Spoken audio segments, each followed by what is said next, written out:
obsessively, relentlessly at your service. To me, it means being there 24/7, rain or shine, during storms, after storms. Being a first responder to the community, to my customers. Being there to get the customers back on and to see the smiles on their face. To provide the kind of reliability that we can hold our heads high about.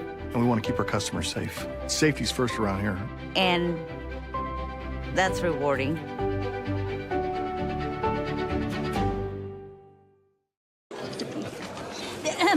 Frank, when you think Fairway, you think fresh. Is that the winning culture you've tried to create? Penelope Pineapple, what an unbelievable produce performance. How does your team stay so fresh? Sunkissed Orange. Is it true Fairway has offered the freshest produce in town since 1938? What can we say? Our produce is so fresh, we're speechless. Across Iowa, you don't have to look far to find a bank that's got your back. From just around the corner to the next town over, hundreds of neighborhood banks are going the distance to ensure your future looks brighter than ever. By providing jobs, supporting local businesses, strengthening communities, and helping your dreams become reality.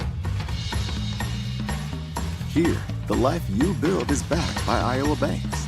See how banks are making a difference near you at iowabankers.com. Living your best life means something different to everyone, especially when it comes to healthcare. That's why Mercy One offers compassionate, personalized care. We are here for you with one team of experts, providing access to the primary care and highly rated specialty care you need, easily and conveniently. So go ahead, live your best life. We're with you every step of the way. Mercy One, your best life, our one purpose. The Iowa Farm Bureau is proud to present this amazing state tournament and celebrate the accomplishments of Iowa's student athletes. To the Iowa Farm Bureau, this is more than just a sport. It's hometown pride, it's hopes and dreams, it's our future leaders, it's a reason to do more and be more. And it's that farm-strong spirit that can only be found in Iowa. Congratulations to the student athletes and coaches on a successful year, and remember, today's successes are just the beginning of tomorrow's achievements. Good afternoon and welcome to Wells Fargo Arena in Des Moines, Iowa, the home of the Girls State Basketball Tournament presented by the Iowa Farm Bureau. Alongside Tammy Blackstone, I'm Emery Songer, and in a moment we're going to have a matchup in Class 3A. This is the semifinals as Sioux Center takes on Solon. And Tammy, first of all, great to see you. Great to see you, Emery. You know what? It's always a real treat when you get to sit next to one of the greatest players who've ever graced the state tournament here at Wells Fargo Arena or Vets Auditorium or wherever they were playing before that. Were they playing basketball somewhere before that? Doesn't matter. There's a lot of fans. You could feel the energy in that Benton-Shellisburg and Benton community game we just got done watching. Benton wins. The winner of this game will take them on for the championship. Everything gets turned up a notch in this round. Absolutely it does. These Solon Spartans, they haven't been here since the mid-2000s, since 2006. They're excited to be here. They won a nice game earlier this week, and these Sioux Center Warriors had a bit of an upset, and here they are, find themselves in this semifinal game. And they were dominant. Let's go ahead and take a look at your road to state for these two teams. Now, you want to talk about slapping down a team that you probably on paper weren't expected to beat. How about Sioux Center? Yeah, absolutely. Sioux Center beating West Marshall here earlier this week through a really balanced scoring effort. That was the name of the game. 14 points for Harold in that game, 11 for Bleecker, 10 for Jansen, 9 for Skydeman, 8 for Waller. That is really their strength, is their balance.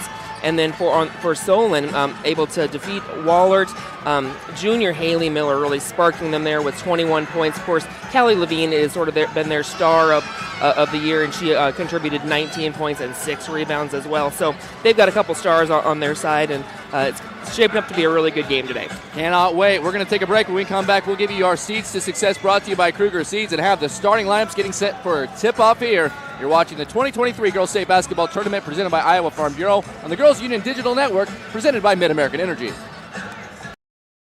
Here in Greater Des Moines, we're the unexpected sports mecca that feels like home. We are the big ballers, the little kickers, the underdogs, and the bulldogs. We've got events wacky and wild, big and small, we host them all.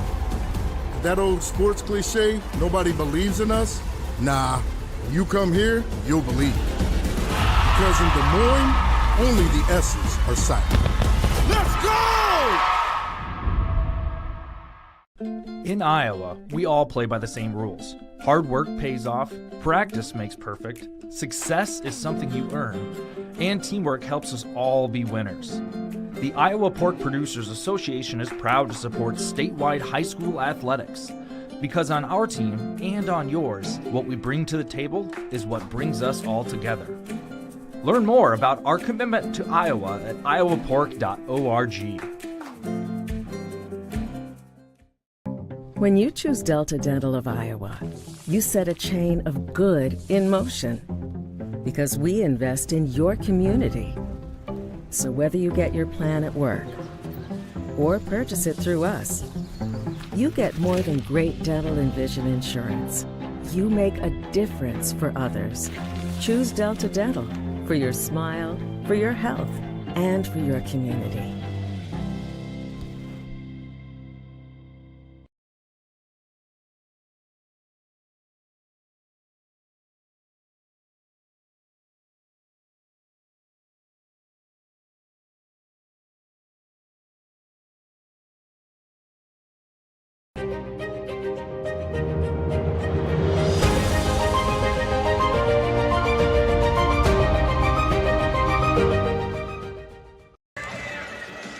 Back here at Wells Fargo Arena, getting set for the Class 3A semifinals between Solon and Sioux Center. Solon at 23-2, Sioux Center at 19-5. Emery Songer, Tammy Blackstone. Tammy, time for the Kruger seeds. Seeds for success. What do each of these teams have to do if they're going to win this game? For Solon, I would like to see them get 4 or 5 people involved on their offense. They are going to get points from Callie Levine, but what is going to open her up and loosen things up for her a little bit is when they get contributions from Leitz, from Miller, from Wilson, and really keep that spread out a little bit. They're also going to want to control the pace of the game. They are very quick. Let's keep it controlled. For Sioux Center, they have a bit of a height advantage. They play a lot. They play 3 girls who are 5'10", 2 that are 6 feet tall. If they can use that advantage for some mismatches, that'll help them a lot. And also, they're not going to want to lose track of Callie Levin for the Solon Spartans. Yeah, almost 19 points a game for Callie Levine. And you talk about filling it up. A 20-point game at state feels like a 30-point game anywhere else. A lot of low scores throughout this tournament so far on all 5 classes, really. And we talked about Sioux Center. They came in as the 6th seed, but really put a hurting on West Marshall in the first round. Can they keep that kind of momentum coming up as they take on a Solon team that really thinks they belong in that state championship game as the highest seed remaining in the Class 3A tournament? We'll step aside, but before we do that, I want to remind you today's Seeds for Success were brought to you by Kruger Seeds. The next time you're in need of corn or soybean seed, give your local Kruger Seeds dealer a call. Kruger Seeds, first-class seed, first-name service. Learn more at KrugerSeed.com. We'll take one more break before the tip-off. When we come back, we'll have team introductions and starting lineups for this tourney matchup. You're watching the Girls State Basketball Tournament presented by the Iowa Farm Bureau on the Girls Union Network powered by Mid-American Energy.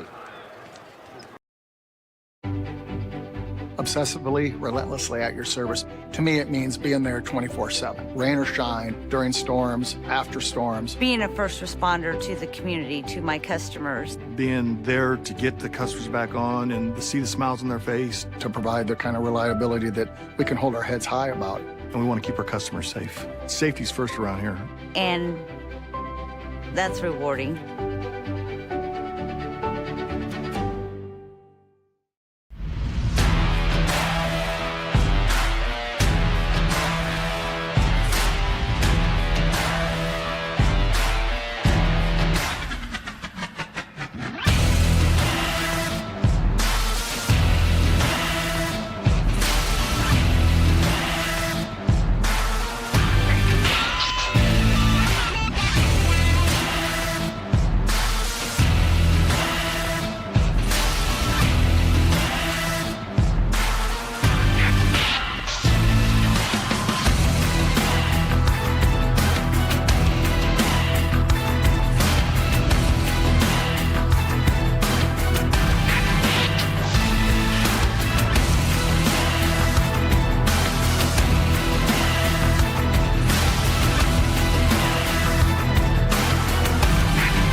We're about ready to go. Class 3A semifinals. Solon 23-2. Sioux Center 19-5. Emery Songer, Tammy Blackstone.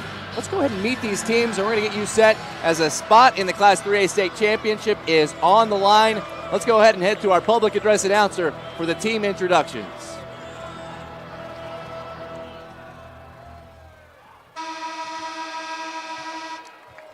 Good afternoon, fans, and welcome to today's 2023 Girls State Basketball Semifinal matchup featuring the Sioux Center Warriors and the Solon Spartans.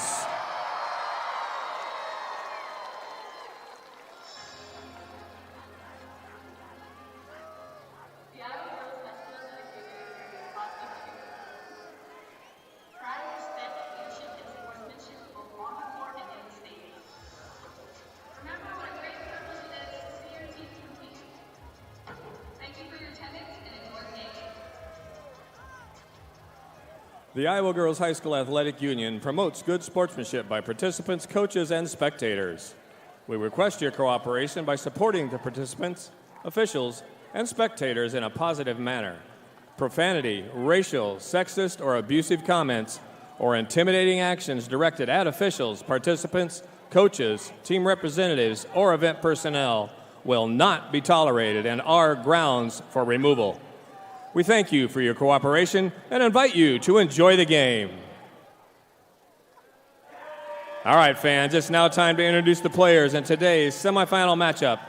First, the non-starters for the Sioux Center Warriors. Number 1, Taya Gasink. Number 4, Kennedy Coy. Number 5, Emily Vermeer. Number 10, Margot Skeideman. Number 14, Macy Schmalbeck. Number 15, Kendra Zutenhorst. Number 20, Lainey Franken. Number 21, Carly Seabrandt. And number 23, Mikaelin Vanderwall. The assistant coaches for the Warriors, Shaylee Hoffman, Brock Lehman, and Chris Kroll. Now let's meet the non-starters for the Solon Spartans. Number 2, Addie Green. Number 3, Claire Ladegi. Number 5, Delaney Durr. Number 12, Treya Idol. Number 15, Sarah Holtz. Number 20, Anna Quillen. Number 24, Kerrigan Lyons. Number 25, Akor Balmer. Number 31, Gable Knight. The assistant coaches for the Spartans, Mark Silvers, Nathan Watson, and Jim Smith.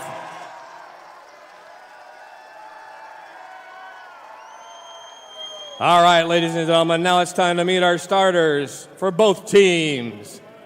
For Sioux Center, a 5'7" senior, number 2, Tatum Schmalbeck. For the Spartans, a 5'6" sophomore, number 1, Kobe Leach. For the Warriors, a 5'8" senior, number 3, Willow Bleeker.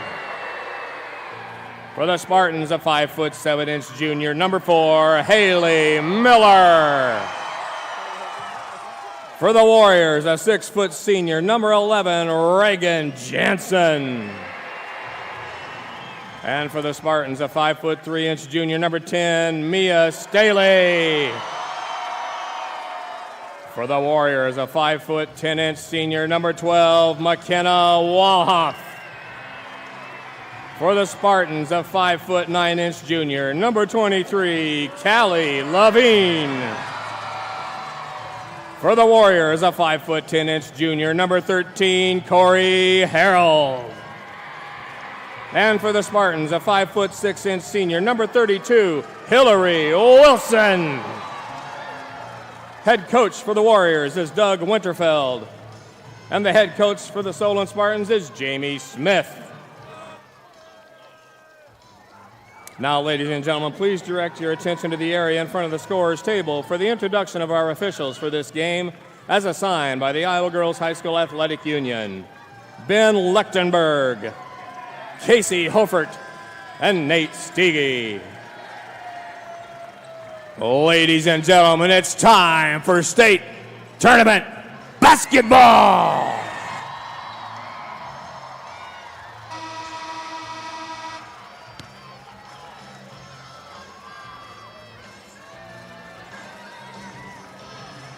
Oh, if you're not ready now, you're never going to be ready. Solon and Sioux Center, these two teams pretty evenly matched on paper, but as we talked about in the pregame, Timmy Blackstone, she did some work down low throughout her career, and Sioux Center will have that advantage if they so choose as they come out with winning the tip. And look at Solon as a beehive immediately off the tip. Immediately scrambling there with that tough defense there from Solon. How about that for some energy right off the tip? A step back, pulled back out, catch by Tatum Schmalbeck. She'll drive, lefty layup is short, offensive rebound, and the putback good by Willow Bleeker. Bleeker is the only player on the season averages double figures, but as we talked about in the pregame as well, super balanced for Sioux Center all season long. Absolutely, they have a lot of good athletes. Many of them continuing their college careers in various sports, but you're right, there's no one that stands out, no one that's going to take over probably in the scoring, but that balance will help them throughout. McKenna Woloff knocks this out of bounds. As we mentioned, Sioux Center, a 79-53 tour de force against the number 3 seed in West Marshall as they intercept the inbound pass. Reagan Jansen took that one away. About a minute in. Here's another drive, this time by Bleeker. She'll stop. Back to the outside. Schmalbeck. And that one knocked away, taken away. Kobe Leitz going the other direction on the fast break. Goes right into her. That's going to be a charge. She did finish the layup, but great hustle defense, working her way all the way back. Give credit to Tatum Schmalbeck for drawing the charge.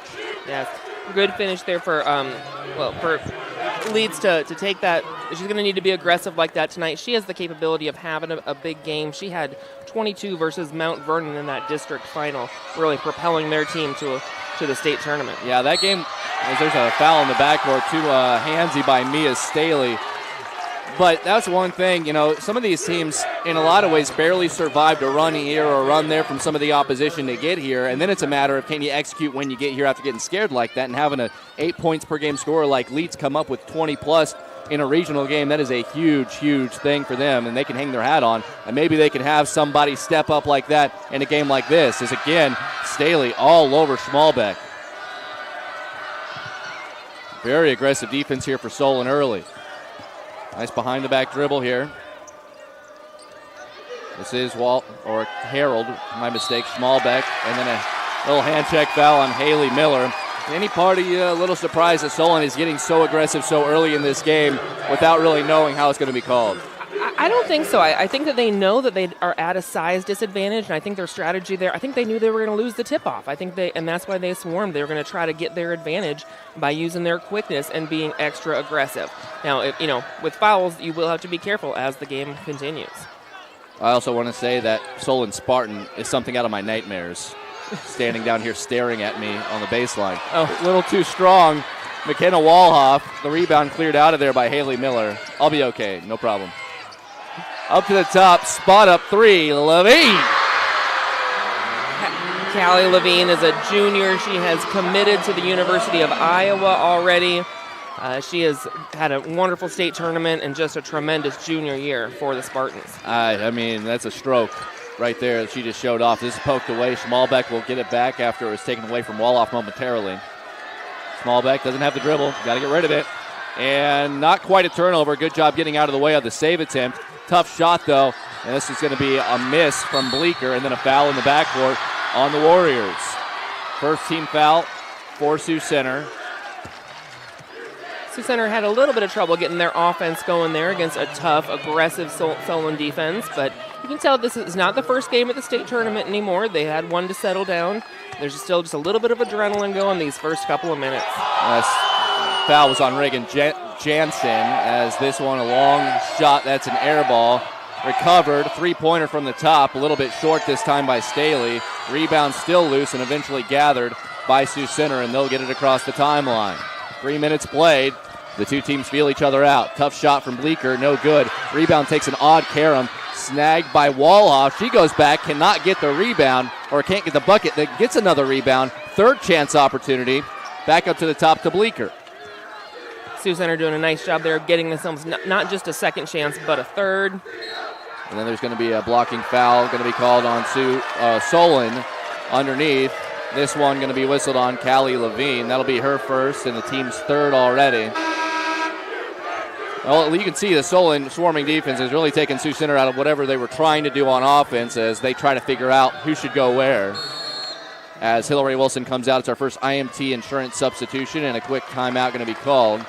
A 30-second, we'll keep it here. By the way, our substitutions all tournament long, brought to you by IMT Insurance. Learn how you can be worry-free with IMT at imtins.com. I hesitate to say they're feeling each other out because, like you said, they have played a full game here already. These two teams expect to be here. They expect to win here. But neither offense really is getting into the rhythm the first 4 minutes. Right. I think that Coach Doug Winterfeld there for Sioux Center, 23 years of experience. He sees this really aggressive Solon defense, and he's chatting with his team now about how they're going to get through that, and also, if they're going to stay on that tight, how to draw some more fouls. If they can get a second foul on Callie Levine, that changes the first half of this game. Now Levine, as mentioned, almost 19 points a game, knockdown shooter, prolific scorer, the number one creator on offense for Solon. And we'll see how aggressive they maintain. 3 team fouls, make that 4 team fouls. Is this one going to be knocked away by Levine and stolen by Leitz? Both teams' offenses just trying to figure out each other right now. Good ball movement here from Solon, but now a trap in the corner. Staley traveled as he tried to break through a little trap in the corner. Very disciplined defense in the half court that time by Sioux Center. This Sioux Center team is so quick. They're so athletic. 5 of these seniors are going on to play collegiate sports. Just a really athletic bunch. Here's Schmalbeck. Over to the right wing, this is Harold. Harold all the way down to the block. Again, too strong. Good offensive rebound and put back by Bleecker. And she scored both of their baskets doing that exact thing. What a pass over the top, but a little short on the layup by Miller. It was a great look by Levine. And then going the other way, no foul called. Great catch by Bleecker into the short corner. This is going to be tipped. A lot of contact. Up and good for Wallhoff. Breakneck action back and forth. The pace of this game has been so quick, so fun for these fans. Both teams brought tremendous fan bases here to cheer for them here in this semifinal today. Timeout again going to be called by Solon. Head coach Jamie Smith not exactly liking how things are going, and it'll be another 30-second timeout. We were here and we watched the Benton-Shellsburg game against Benton Community, and before we talk about that, did want to let you know that fans, Central College has covered you with career-building programs, and with tuition less than $20,000 a year and tons of scholarship, it's the best decision ever. You can apply today at central.edu. I was here for Benton-Shellsburg's first game, and not that they weren't expecting to win, but nobody expected them to win. They were an 8th seed, yeah. Against a defending state champion that brought back almost everybody, a great team at Estherville Lincoln Central. Little extra juice today with the fan support for them and for Benton Community. And obviously those two schools are literally just a few miles apart. But played a couple times during the year, and today Benton pulled out that victory against their in-county rival. So, I mean, how much more intense does it get in the semifinals versus the quarters? It really does. They can see the end. Every team knows they got a maximum 2 games left, and so they're leaving pretty much everything out on the court. Neither one of these teams wants their season to end this afternoon. Inbound pass from Solon after another pass was deflected out of bounds. They'll come all the way to the top to Staley. Staley will drive inside the three-point line, kick it out to Levine. Levine dances in, comes back outside. She is being double-teamed in his zone defense look. Her pass somehow gets through to Staley. Her 3 off the back iron. Rebound batted around, eventually out to Levine. Levine nearly traveled with it, goes in with the floater off to the right. Tries to get her own offensive rebound, saves it off of the head of a Warrior, but it ends up staying in bounds and recovered by Bleecker. Levine that time really trying to make opportunities for herself, seeing kind of their offense stagnating and trying to create. Long pass, a catch here. Taya Gaysink into the game for the first time here for the Warriors. Nice little cut inside. This is Margot Scheidemann. She has to kick it back out. A lot of contact, no foul called. Goes to Bleeker, 18-footer wide open, back heel, and the rebound to Levine. 6-3, Sioux Center with a 3-point lead as both teams really still trying to get their feel offense. No look pass into the corner by Levine. Here's Staley, top, Levine, catch and shoot three, off the mark. Rebound, pulled down and cleared by Michaela Vanderwall. Right wing, Gaysink. She'll dribble against Staley. Nice little baseline move. Kicks it out into the corner. Catch and shoot three, way long. Look at Bleeker on the offensive glass for the third time. Ball is loose, out of bounds. Good job by Gaysink watching across the line, and it'll stay down here with the Warriors. This game has been so fast, so aggressive. You look at the scoreboard and you're surprised that it's just 3-6. We have been up and down so many times, but these girls are enjoying playing the fast pace of basketball. There's a block on the inbound pass. They're letting these guys play. I mean, we saw the 4 quick fouls on Solon, and we were kind of wondering how long they could stay that aggressive, but it seems like the officials have kind of adjusted to the game a little bit, as there's going to be a foul immediately as I say that. On the entry pass, Margot Scheidemann made the catch between 2 Solon defenders, went up, and will have 2 foul shots, where on the season she's a 77% free throw shooter. And this is actually going to be the second foul on Haley Miller. The first free throw is good. So there's the first player dealing with 2 fouls with 1:58 to go here in the first quarter, and she'll have to leave. Substitution into the game for Solon is Hillary Wilson. This is Margot Scheidemann at the free throw line here. She is a 6-foot sophomore, one of 2 6-foot players on that Sioux Center team. Really a nice contributor at just a 10th grade level. She makes them both, and as you mentioned, they might be going to her inside quite a bit, as that does hit the line. Barely. Good try by Schmalbeck as it was about to be saved off of her by Levine to try to get out of the way and pull the Olay. Instead, it'll stay here with the Spartans. Cross-court pass, a good one from Levine. Excellent setup. The 3 on the way, just short. That was Kobe Leeds with the open look. Now you can see Levine's passing ability. She really has good touch wherever she's passing the ball. Schmalbeck thought about the 3. She's a scorer. She's also a creator. She really tries to make opportunities for other people as well. Traveling violation. Official Nate Steege, we see here right in front of us, and he saw that all the way. That back foot drug just a little bit as she tried to split the defense. That time was Margot Scheidemann, and instead it'll be a turnover. 4 new Warriors into the game for our IMT Insurance substitutions. Got to keep those fresh bodies out there, but rarely do you see a 4-person substitution at any time with some of these teams that run really tight rotations. Sioux Center is a very deep team. They do play an 8 or 9 player rotation and get contributions from almost all of them. Weird hop on the rebound, pulled down there by Wilson. Staley kicks it out. Catch and shoot 3 on the way. Off to the left by Anna Quinlan, and the rebound cleared, that time by Corey Harold. Nice box out there by Harold. Need some help. Schmalbeck. She'll come all the way back out to the top to Reagan Jansen. Back to Schmalbeck. Inside of a minute to play here in the first quarter. Just 8-3 as these 2 teams struggling to shoot the basketball and get into their offense. All the way, Schmalbeck. Tough shot. Can't get it to go. Bleeker, yet another offensive rebound, and it's knocked out of bounds, and it'll stay down here. Those offensive rebounds and second opportunities are really what's keeping Sioux Center here in the lead, 8-3 today. You can see that Solon defense. They are pushing out those Warriors and keeping them pretty far outside that 3-point line, making it difficult to get inside. Bleeker draws the foul, trying to run baseline. This is going to be Levine. That will be her second foul. 37 seconds left in this first quarter. Levine with 2 will take a seat.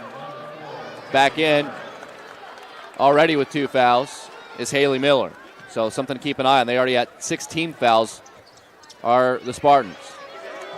Bleeker at the top of jab step, working on Staley at the elbow. Little turnaround jumper. That one was short. She'll get her own rebound again, go inside, and lean in and score. I feel like you've said that a lot of times today already, Emery, but that is absolutely the case. She is crashing those boards and creating those additional opportunities for her team. 10-3 here. Shot clock is off. 12 seconds left in the quarter. Here is Staley. About to get trapped. Gets it back to Leitz. 8 seconds left. Leitz into the corner. It's Miller. Miller drives in. Is fouled. That'll be a blocking foul, and it'll be out underneath the basket. We're going to try to get Levine in quickly here for the last 3.6. she's trying to figure out who she's supposed to come into the game for, and still don't know. And eventually they're going to say it's Hillary Wilson. So Levine will be asked to trigger the inbound. Always watch the inbounder here for a set play. Oh, the inbound very quickly taken and drawing the foul. That was heady there by Levine, just lobbing it up to Anna Quinlan, who made a nice catch while Sioux Center was still looking like they weren't ready for the inbound pass, and they commit the foul. Yeah, you see how Levine come in for those last couple of seconds. You assume that they're getting her the ball for that shot, but you're right. That was just a surprise, them very quickly getting the ball to Quillen, putting her on the line. Reagan Jansen now with 2 fouls. That's just the 3rd team foul for Sioux Center. 2.3 left. First free throw is good here for Quillen. Quillen 69% on the season at the line. Misses the second. Rebound, pulled down. 3-quarter court shot's going to end up short that time by Woloff. And after 1 quarter of play, it's Sioux Center 10, Solon 4. A fun one brewing here in the Class 3A semifinal. We'll be back with more right after this on the Girls Union Network, powered by Mid-American Energy. Here in Greater Des Moines, we're the unexpected sports mecca that feels like home. We are the big ballers, the little kickers, the underdogs, and the bulldogs. We've got events wacky and wild, big and small, we host them all. That old sports cliche, nobody believes in us? Nah, when you come here, you'll believe. Because in Des Moines, only the S's are silent. Let's go!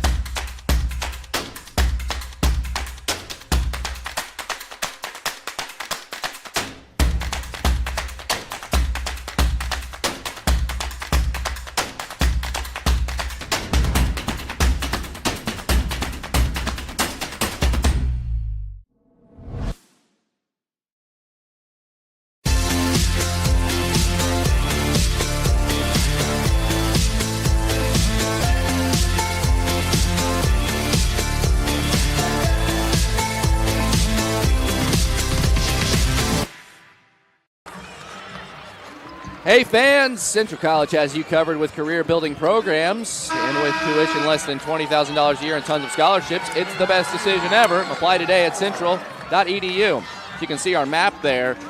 Sioux Center way up there where you would think Sioux Center would be, next to Sioux City. And then over in eastern Iowa, of course, is where Solon is, not too far away from Iowa City. Solon, right next door to my favorite state park in the state of Iowa, Lake McBride State Park. Shout out. Holler, Iowa DNR. As Solon with it. And we're going to get a foul called here. That's going to be a 4th team foul, and I think they're going to get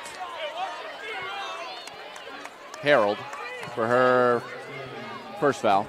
Solon is really looking to get their offense going here. They are just 1 for 10 from the field and 1 of 8 from the three-point line. They've already taken 8 3-pointers in that first quarter, just having a difficult time getting their shots to fall so far. Levine, elbow jumper, off the mark, and you can see that it's the great defense. There's not a lot of good shots to be had out there for Solon right now. That's right. Sioux Center gets the rebound this way. That's Willow Bleeker, number 3 in blue, with the basketball. She had 6 total rebounds, 5 offensive rebounds in the first quarter. And 6 points to go along with it. She was absolutely the spark for Sioux Center in that first quarter. Wilson, a good job picking up the steal here for Sioux Center. 5 offensive rebounds for a guard in the first quarter. Incredible. Just creating those opportunities, being so aggressive. Levine outside here about a minute into the second quarter as the two offenses continue to struggle. That should be a foul. Closing off the elevator door there as Haley Miller tried to split the difference, and I think, again, this will be Harold. That is 2 quick fouls on Corey Harold. 15th foul now for Sioux Center. Harold stays out there with the 2 fouls. Levine also with 2, Miller also with 2. So 3 players out there with 2 fouls between the 2 sides. Levine, she'll drive with the left, and she'll go through. A lot of contact this time, no foul called, and the rebound is going to be pulled down by Jansen. They said Levine initiated the contact, so no call. Seeing a little bit of frustration with those Solon players not getting those shots to fall, but I credit the Warriors' defense. They're going to call Harold for a travel, and you could see that. If you're a basketball scientist, you watch a lot of basketball, you can see she caught the ball, and then it was that first foot that was actually the pivot, and she wasn't thinking that. And then that extra step when she caught the ball ended up being her demise there on the turnover as another big group substitution for Sioux Center, brought to you by IMT Insurance. Learn how you can be worry-free with IMT at imtins.com. Sioux Center keeping that fresh defense in there, making it really difficult here for Solon to get in their game. Yeah, they have stretched it out to half-court trap style right there. Look at them swarm all over the floor right now. This one tipped, stolen away. Bleecker ends up getting it, but give credit, I believe that was Gaysink who got the first tip on it. Inside, one dribble, lefty hook, no good. Offensive rebound pulled down by Coy, and she'll dribble it back out. And that was Margot Scheidemann, who we saw make a couple of free throws. The offense really difficult to come by. Scheidemann puts it on the deck to Bleecker. She's the only starter out there right now for Sioux Center. Bleecker probes at the free throw line. Little hezzy dribble, goes inside, trying to draw a foul. Can't. Another offensive rebound, and she'll go to the line.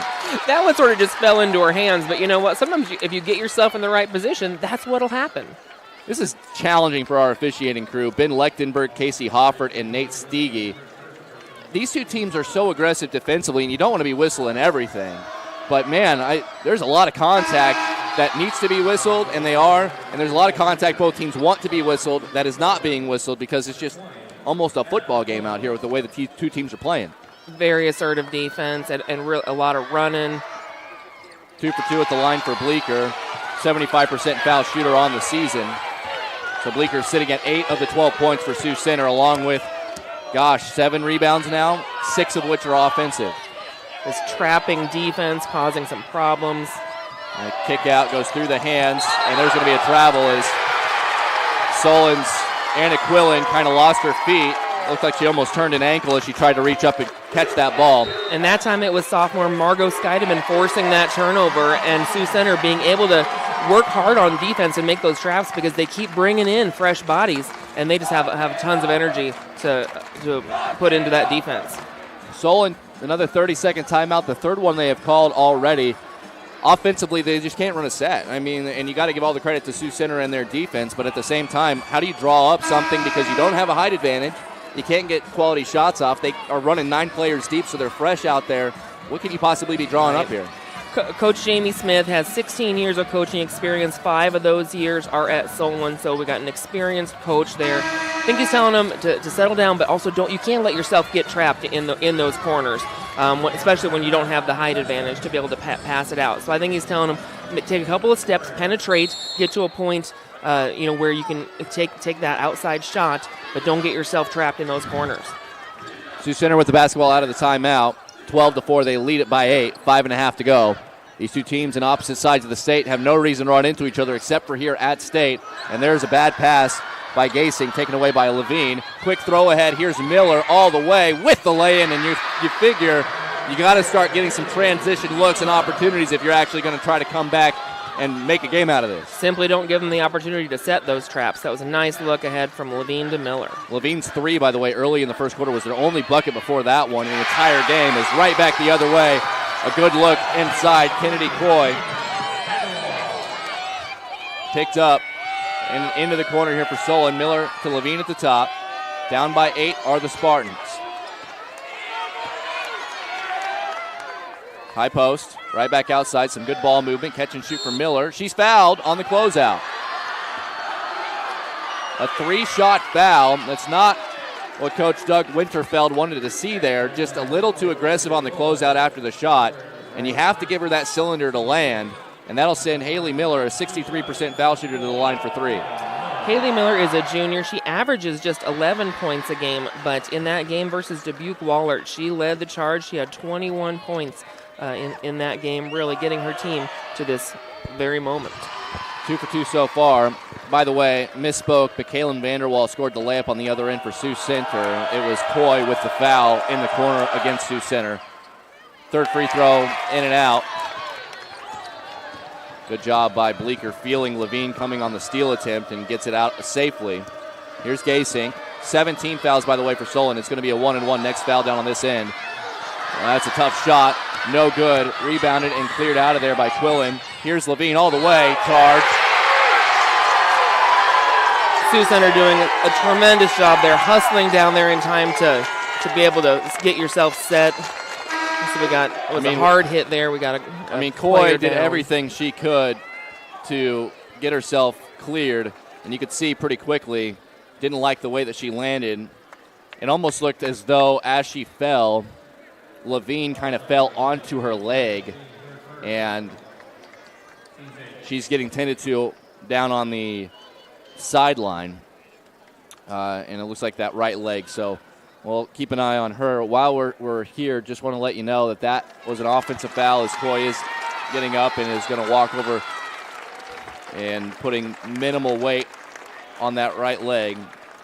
I believe that's Gasink. Oh, my mistake. That is Gasik. You are right. That is number 1, Gasik. Hopefully she will be okay, but as I think you were about to mention, significantly, that is 3 fouls on Callie Levine, and you know, she is their junior that averages 18.5 points a game. She had 19 a couple of days ago to get them here, and so if she's going to be on the bench until until halftime, that makes a big difference. There's still 4:19 and counting left here in the first half. So my mistake, it was Taya Gasink who drew the charge and was injured on the play and went to the bench. Kennedy Coy is still out there. It's tipped out of bounds by Staley, and it'll be Sioux Center basketball. And for as much credit we're giving Sioux Center's defense, I mean, Solon's defense has been really good too. It's just the offensive rebounds that have been killing them when Bleeker's able to squirt her way into the paint. Absolutely. If Solon can box out and not allow those second chance opportunities, this would be a different game. Here's a drive. Tough shot inside. Michaela Vanderwall showing some good touch around the rim. Vanderwall also has potential to have big games. She had 24 in their district opener against Sheldon, just as a sophomore. Yeah, another trap in the corner. Trying to get out of there is Hillary Wilson, and she traveled. Solon still trying to get something going here on offense with Levine on the bench, looking for other opportunities to get to the hoop. That's the 7th turnover for Solon. Sioux Center has 6 turnovers, so the turnovers themselves haven't really been much of a factor. Both teams not shooting the ball well at all. Solon, in fact, just shooting 15% from the floor so far. As here's Bleeker. They'll go back inside. Why not again? Just a little too short this time by Vanderwall, and the rebound cleared out of there by Kobe Leitz. Haley Miller will hustle it into the front court, has it tipped out of bounds by Bleeker. Where's the offense going to come from without Levine out there for Solon? You know, Haley Miller, I mentioned, you know, she has the ability to have a big game, but also if they could get some scoring here from Leitz, get her involved from the three-point line, she's also great off the drive. That's a great little floater by Miller. And again, that's just the 3rd made field goal for Solon in this game, and we've already played 13 full minutes. Off the dribble, Bleeker gets into the paint, kicks it out. Coy open a 3 in the corner, off the mark. Tipped out of bounds, and it'll stay down here. So nobody gets credit for the offensive rebound, but it's an offensive rebound for the team. And again, second chance points coming for the Warriors. It is. Once again, you see those Solon Spartans in there fighting for the rebounds, but what you're not seeing them do is box out and push those Sioux Center players back a little bit. IMT turn substitution. 3 different players coming in as that's going to be tipped, and it was. Good call there by official Casey Hoffert. Going to give it to Solon off the inbound. So Solon, again, deflecting a lot of passes, jumping a lot of passing lanes. Sioux Center having trouble on offense, too. If Solon can score here, it'll be a 3 or 4 point game. That was Haley Miller that got a hand on it, getting the ball back here for her team. To the top. Staley a 3. Mia Staley is a junior, and that was just a really crucial. Her team needed that shot at this moment. Great passing both from Haley Miller and Kobe Leitz to set her up. And it's a 3-point game. Up at the top, Harold. Harold being harassed. Does get it off. Little floater comes in short. Good offensive rebound by Jansen, no good. Rebound over the top, and then a chopping foul from behind. McKenna Walhoff able to get the board, and that'll be into the 1-and-1s here. The Solon crowd doesn't like it. They thought Walhoff, as you see the 3 there by Staley, they thought Walhoff kind of went over the back there, but it can be over the back if she makes contact, but also she's got like a 5-inch height difference on the girl that she was reaching over the top there, and if she doesn't make contact, there's no foul. That's right. Solon's tallest player is on the bench right now. That's Callie Levine at 5'9", and so you can really see that height difference now with all these offensive rebounds. And yeah, over the back is not a foul, folks. If you don't touch them, if you don't push them, that's not a foul, and those long arms you're allowed to reach as long as you don't push. That's good from Walhoff. Only a 37% free throw shooter, but splashed in both of those. 2 minutes to go here in the first half. 18-13, Sioux Center the lead in what has been a slugfest so far as this past tip. Leeds rescues possession here for the Spartans. To Miller, just inside NBA range, hits the back iron. Rebound pulled down by Jansen, and she'll leak it out here to Schmalbeck. Picks up the dribble, back to Reagan Jansen. Jansen wearing the Schnauzeroo mask. Gets it over here, down low. How about Jansen with the mask, but they're going to say a 3-second violation as it looked like Bleecker kind of got lost in the paint. Good defense there from Solon, really putting the pressure on. So another turnover there for Sioux Center as the two teams really dueling turnovers. Sioux Center now with 8 to Solon 7.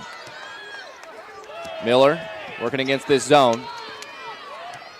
Here's Staley to the free throw line. Kick out. Miller inside the NBA range this time. This one just a hair short.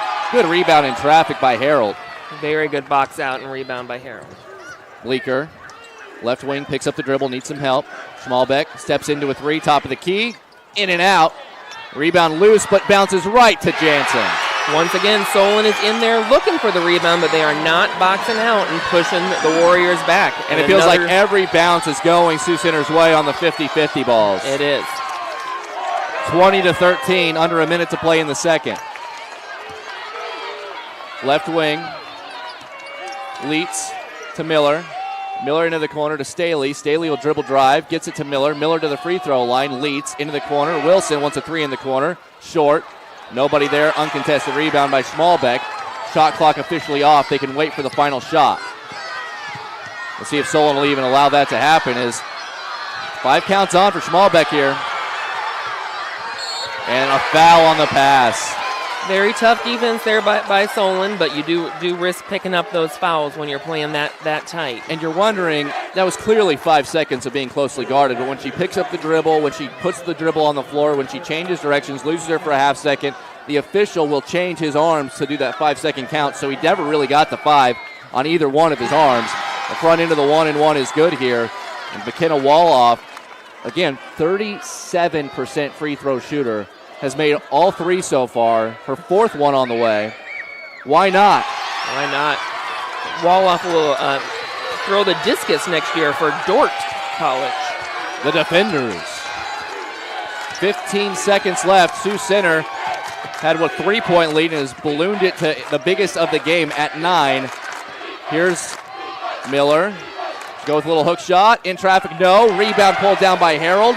And they won't get a shot off, but you have to like what you saw the last minute and a half from Sioux Center, a 6-0 run to get a little breathing room heading into the break, and it is 22-13 with Sioux Center leading Solon at the half of this Class 3A semifinal. We'll take a break, come back with the halftime show right after this, give you some first half stats. This is the Iowa Girls High School Athletic Union's state basketball tournament presented by the Iowa Farm Bureau.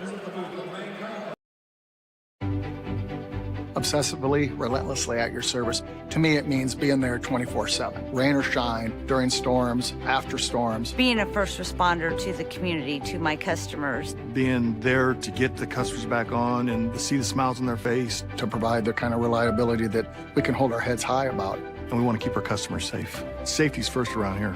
And that's rewarding.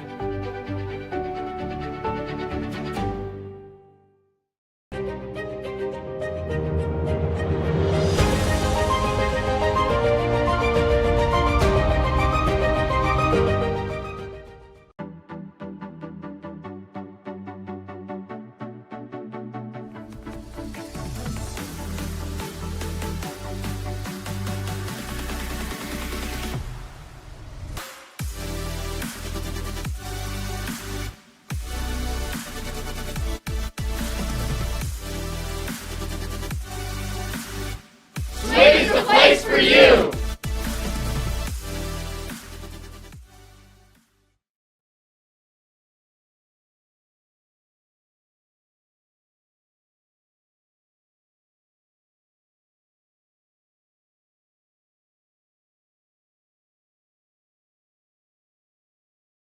The Iowa Farm Bureau is proud to present this amazing state tournament and celebrate the accomplishments of Iowa's student athletes. To the Iowa Farm Bureau, this is more than just a sport. It's hometown pride, it's hopes and dreams, it's our future leaders, It's a reason to do more and be more. And it's that farm-strong spirit that can only be found in Iowa. Congratulations to the student athletes and coaches on a successful year, and remember, today's successes are just the beginning of tomorrow's achievements. At the half, Class 3A semifinal, winner will take on Benton Community for the state championship. It is Sioux Center 22, Solon 13. There's a few things that stand out on paper, Tammy Blackstone, but what stands out the most to you? The biggest thing here, Emery, is rebounding. Sioux Center, 28 rebounds to Solon's 8, out-rebounding them by 20 in that first half. And it's leading to points, right? I got 14-0 in second chance points. That's 14 points is more than the 13 that Solon's been able to score on the offensive end. Both defenses have been really good. It's just they can't clear the rebound down here for Solon. And then, of course, you throw in the fact that their leading scorer, Callie Levine, sitting with 3 fouls and only 3 points so far in the first half. Yeah, Callie Levine will be back here in the second half, but if it's not her day today, and sometimes it's not, they're going to have to look to someone else for scoring, but that Sioux Center Warrior swarming, trapping defense has been really difficult to get through. At the half, it is Sioux Center leading Solon 22-13. Right now, we'd like to take a moment to once again thank our title sponsor, Iowa Farm Bureau, for their support of the state basketball tournament. Earlier this week, Aaron Kirtley of the IGHSAU had the opportunity to speak with Iowa Farm Bureau President Brent Johnson to learn more about the Iowa Farm Bureau's support of the IGHSAU and the student athletes across the state. Thanks for joining us for the 2023 Girls State Basketball Tournament. I'm Aaron Kirtley with the Iowa Girls High School Athletic Union. We hope you're enjoying all the competitive play that you're seeing here today. We're so thankful for those who support us and help us put on such great events, none of which are more important than our longtime partner, Iowa Farm Bureau, our proud title sponsor. Here with me today is Brent Johnson, President of the Iowa Farm Bureau. Thanks for joining us, Brent. Thanks. So we want to tell the viewers about the Iowa Farm Bureau and the support that you provide the Iowa Girls High School Athletic Union. Why does the Iowa Farm Bureau invest in supporting the Iowa Girls High School Athletic Union in all of our tournament games? The Iowa Farm Bureau has been the title sponsor for the Iowa Girls High School Athletic Union for 18 years. We're thrilled to once again be a part of the state girls basketball tournament.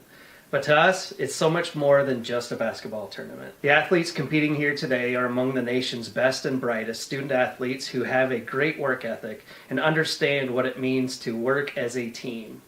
We share the same values. Through hard work, our farmers are among the nation's best, not only in corn, hog, egg, and ethanol production, but also lead the nation in conservation.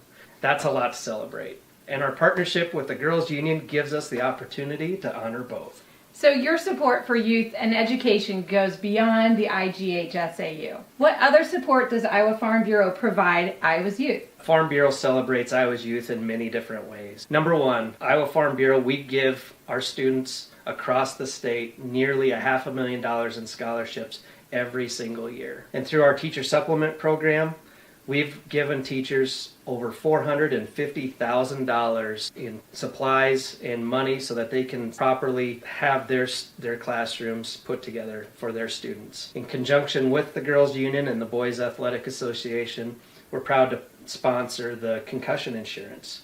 You know, there's only 7 states that even offer that. And for the 4th year running, we provide that for those student athletes at no cost to their families so that they continue to compete at a high level. And most recently, we're really excited to announce that we've given the FFA Foundation $1 million so that they can support their local chapters and ag education across this entire state so that they know what the future of agriculture means to everyday Iowans. The student athletes participating this year are taking home some pretty neat souvenirs from this tournament. Can you talk a little bit about that? Yeah, absolutely. You know, one of our favorite programs is actually the Signature Ball program. And it's a great opportunity that every student competing here today gets to have one of those signature balls so that they can have their teammates, their coaches, and mentors sign this ball so that they can carry this memory forward for them long into the future. Well, thanks again to our proud title sponsor, Farm Bureau, and for Brent for being with us today. Yep. In Iowa, we all play by the same rules. Hard work pays off, practice makes perfect, success is something you earn, and teamwork helps us all be winners. The Iowa Pork Producers Association is proud to support statewide high school athletics. Because on our team and on yours, what we bring to the table is what brings us all together. Learn more about our commitment to Iowa at iowapork.org. When you choose Delta Dental of Iowa, you set a chain of good in motion. Because we invest in your community. So whether you get your plan at work or purchase it through us, you get more than great dental and vision insurance. You make a difference for others. Choose Delta Dental for your smile, for your health, and for your community.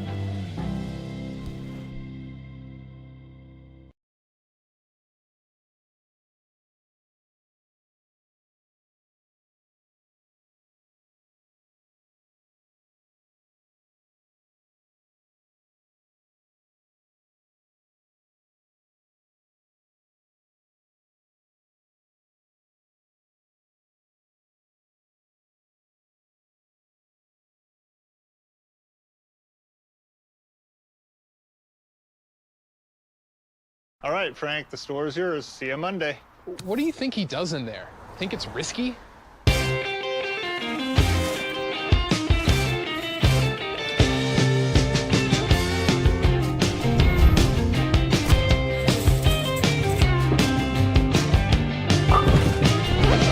I forgot my phone. And now you know what happens on Sundays. Hey fans, official state tournament merchandise now available online, so get your smartphones out and scan that QR code on your screen right there. You can visit IGHSAU.org as well. You can browse and customize your merchandise to match your style. Tammy Blackstone along with me, Emery Songer. Tammy, I know there's been a lot of things that stood out to you. We talked about the rebounding advantages, second chance points advantages, some foul situations. But what else on that stat sheet you think needs to be reversed for Solon to try to work their way back in from this 9-point deficit? Solon's got to find their way back to the shooting that they have done all season long. They're shooting 21%. Their shots are just not falling right now. Credit to Sioux Center's defense, but in the locker room, they're being told to settle down, to relax. Those shots are going to fall. Keep taking them. Keep working hard to find those shots. Yeah, you look over here. Neither team's shooting it well, but it's just the second chance opportunities. You want to know how many more shot attempts Sioux Center's had? They had 7 more shot attempts. Plus, they're 8 for 8 from the free throw line as well in that first half, and a lot of those fouls precipitated off of the offensive rebound. So something to keep in mind. Can Solon figure out the rebounding? Something we're going to see here as we start the third quarter. One more break, and when we come back, we will have the third quarter as Solon trailing Sioux Center 22-13 with Sioux Center leading the way right here on the Girls Union Network powered by Mid-American Energy.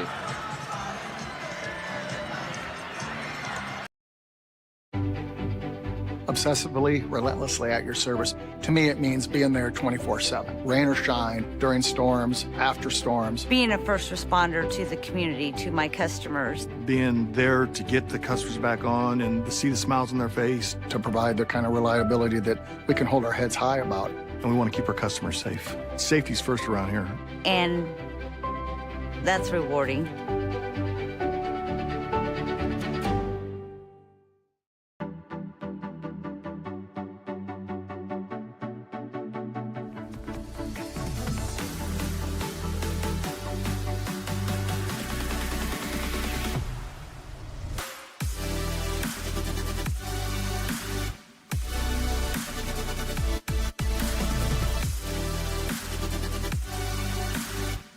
Slade's the place for you!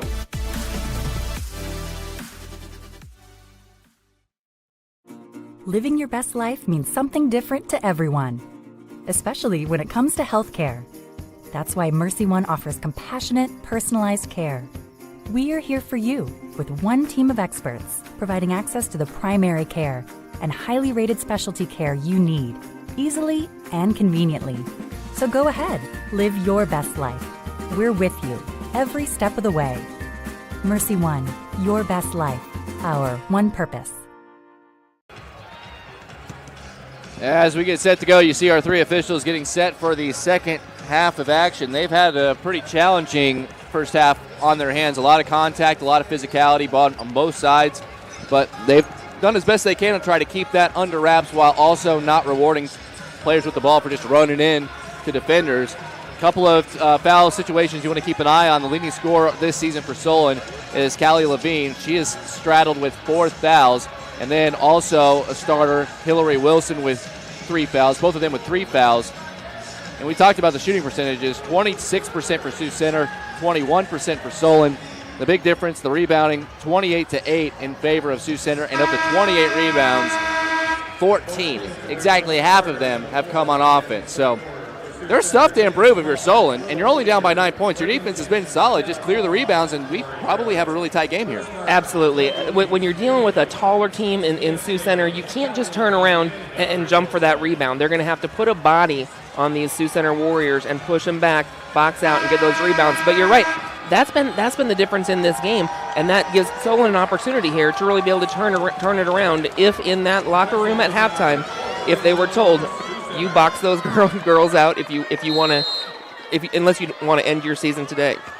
Emery Songer here alongside Tammy Blackstone, one of the most successful, most decorated players in state basketball history. And she knows a thing or two about rebounding as well. We'll see if Solon can make that adjustment. And right off the bat they do, with Kobe Lights snaring the loose ball off of the glass on the first possession for Sioux Center. But immediately a trap here for the Warriors. Solon turns it over. As you can see, that 4th player just go down to that baseline. It is such a good team defense that Sioux Center's running right now. That baseline trap is extremely effective there, forcing that turnover. Outside, this is Tatum Schmalbeck. Inside, Little Bunny, it's short. Offensive rebound and a foul. That's going to be 4 on Hillary Wilson. But again, you talked about the length of Reagan Jansen, 6 feet even. There's nobody taller than 5'9" anywhere on the floor at any one time for Solon. Yep. Reagan Jansen is a senior. She is going to continue her volleyball career next year at Augustana. But, yep, at 6 feet tall, you got to put a body on her. You can't let her have that easy shot underneath the basket. Jansen, 67% free throw shooter this season. That was her first attempt. Makes it a 10-point game. This is the largest lead. Is probably not going to see Hillary Wilson for a while now with 4 fouls. IMT insurance substitution into the game. That is Anna Quillen.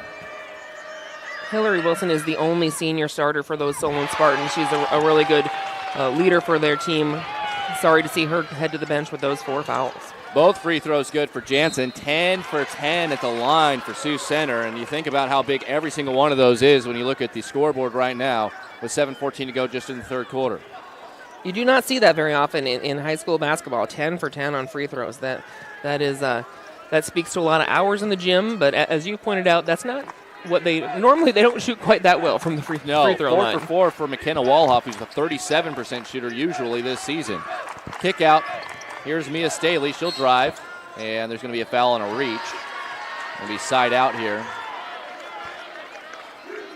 And the foul going to be Tatum Schmalbeck. That is going to be her first, team's first here of the second half. Nobody with 3, on Sioux Center after the first half of play. Yeah, the Warriors, even though with this swarming tough defense, no one in too bad of foul trouble. Here's Levine to Leitz. Back to Levine. Levine wants to drive, stops, goes to Staley in the corner, gets it back. She'll pop the 3 from the right wing. That was short. Long rebound loose. Schmalbeck gets to it first. It's a good shot opportunity there for Levine. She found herself open, and she's not going to pass up that opportunity. Great pass by Schmalbeck, setting up Jansen, who just outran her girl down the floor. And one thing that you've noticed, Sioux Center is actually crashing the glass on offense all the time. Solon really isn't. On any shot attempt, they're getting back on defense to set up their trap. They may have to start hitting the offensive glass a little harder. Back to the top, Miller finds Staley. I mean, just look how swarmy and long this Sioux Center defense is. They lead it 26-13. Over 6 minutes still left to play, though, in the third. Here's Kobe Leitz. Leitz with 5 seconds on the shot clock. There's a 3. Can't get the shot to fall. Quillen, a good rebound, draws the foul. And there's finally some offensive rebounding shown there by Quillen, and she'll head to the free throw line. You're right. The rare offensive rebound that we've seen today for Solon. She found herself under the basket and battled for it underneath. She is a junior. She averages about 5 points and 6 rebounds a game, so she is a solid rebounder. Cannot get the roll. I had a theory this left rim is not very kind. all week long, you see these shots that'll roll around the outside or take a couple of hops off the rim.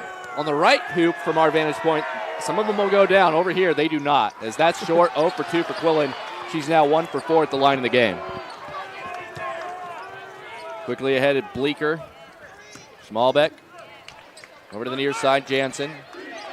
Warriors want to run some offense. Into the corner, Harold. They'll eventually go down low. Woloff. Great touch. Woloff really coming on strong here, averaging 7 a game. But, man, she has had a very important 6 so far. That was a nice, patient offensive set by Sioux Center. Make that 8. Those are .7 and 8 at a foul. Sioux Center wanted a jump ball, but they're going to say there was some arm contact there. And it will be a 2-shot foul coming for Haley Miller. And now it's a matter of got to make foul shots. Just up as Sioux Center has opened up now a 15-point lead. Yeah, good opportunity here to score with the clock turned off. This is Haley Miller. And so far today, 6 points. She has the potential to really break out here and have a solid game. Yeah, that first free throw off the mark. 63% free throw shooter for Miller on the season. And does rattle home the second. The rim let that one stay in there that time. IMT insurance substitution, 3 new fresh players for Sioux Center, and we can't discount that, how fresh they've been able to stay because they're running 9 players deep. Here's Smallbeck on the left wing. Cross-court pass, caught here by Margot Scheidemann. Now they're going to go down low. Vanderwall, Scheidemann, back to the top. That's good hands by Leitz, able to poke that away and get the steal. And Solon's forced turnovers. That hasn't been a problem. It's just turning them in on points on this end. Solon's defense has been solid. It has really just been hurt them on the other end, but both these teams are good defensive teams. Levine traveled. Tried to do a little jump step through a tough situation. 2 defenders kind of closing the door on her and ended up turning it over. Remember, she's playing with 3 fouls as well, so she can't just try to create and initiate contact. Right. Solon shooting just 19% from the floor, and now they have turned it over 9 times. That Warriors defense really frustrating Solon. Scheidemann tries to go inside, but nobody was paying attention to it. Stolen away. Here's Staley all the way. Knocked away from behind by Smallbeck. Great hustle. Great hustle. Also a great steal there by Solon, creating an opportunity here for themselves. And Scheidemann, she did not commit the foul. She saw Staley's dribble the whole way and was able to poke it away and get the defense back lined up. But immediately Staley a 3. Gets the roll. Emery, just after you said that rim wasn't kind, we got a nice roll there. Hey, you know what? If you want something to happen, just say the opposite in this business, and immediately it's going to happen on you. So you're welcome, left rim. That is a well-timed three-pointer. Solon needed that. How about a 3 on the other end? Tatum Smallbeck's first points of the game, an answer from downtown. Quickly the other way, Leitz blocked, but a foul. I think they're going to get Bleecker here. These teams are putting on a good show for this crowd today here at Wells Fargo Arena. It's actually Michaelin Vanderwall who's going to get called for the foul. Vanderwall first. 4th team foul for Sioux Center. 4 minutes left here in the third. And 2 foul shots coming here for Kobe Leitz. Leitz is just a sophomore. Averages 8.5 points a game, 3 rebounds, 3 assists, 2 steals. Very active player. Bright future for her. We call that a stat sheet stuffer right there. Absolutely. 67% foul shooter. Makes them both. Didn't touch the rim on either of those. Sioux Center still leading by 12 as Bleecker brings it up the floor. Bleecker to Smallbeck. Back to Bleecker. High post. Scheidemann did not see Staley coming on the help, and she takes it away. Staley with a couple of nice steals here this quarter. Cross-court pass finds Miller. Miller a little pump fake. She'll get into the paint area. Kick out, Leach right corner 3 on the way. Heel of the rim. Rebound Bleecker. Good ball movement that time, though, by Solon, finding a way through that tough defense. And you just see the difference between the two teams in their philosophy on the offensive glass. Bleecker had an uncontested rebound down there off a 3-point attempt, whereas on this end, any shot going up, there's 2 or 3 blue jerseys also going down there trying to get a rebound. Here's Vanderwall. Somehow finds Scheidemann in traffic. Lefty hook shot whirls and twirls off the mark. Rebound pulled down by Quillen, and here comes Miller. Solon with a few nice stops here in a row, which is exactly what you need when you're trailing at this point in the game. Leeds thought about the 3 on the cross-court pass. Levine gets it. She'll drive in with the left hand. Little floater. Good. that is what we've seen from Kelly Levine all season long, that really confident couple of dribbles, shoot up and over the defense. She's looking a little more like herself here. They're a solid three-point shooting team, but have had a really hard time getting three-pointers off, Levine included. She's made one so far. Scheidemann at the free throw line. Backing in, Vanderwall, volleyball, and draws the foul. That's just, I'm bigger and I'm stronger. Haley Miller at 5'7", can't do much about it, and she is incensed that she was called for a foul there. That was good defense from that Solon team. You could tell that Sioux Center was really looking to get it inside. Took them quite a while to find Vanderwall in there. But when they did, she was able to draw that foul. Vanderwall, a 47% foul shooter, and that is the first miss at the charity stripe in the game for Sioux Center. They were 10 for 10 before that. Guess their percentage? 61% on the season coming in. That has been a big difference in this game. She misses them both. We'll see if that corrects itself a little bit here in the second half. Levine gets the rebound. She wants to run. Leaves it for Miller. Wide open three on the left wing. This just off the mark. Offensive rebound, Quillen, and she's fouled. Great there. Solon a little bit of a pulse here. Yeah, Quillen getting in there, fighting for that rebound, creating this additional opportunity, exactly what they need.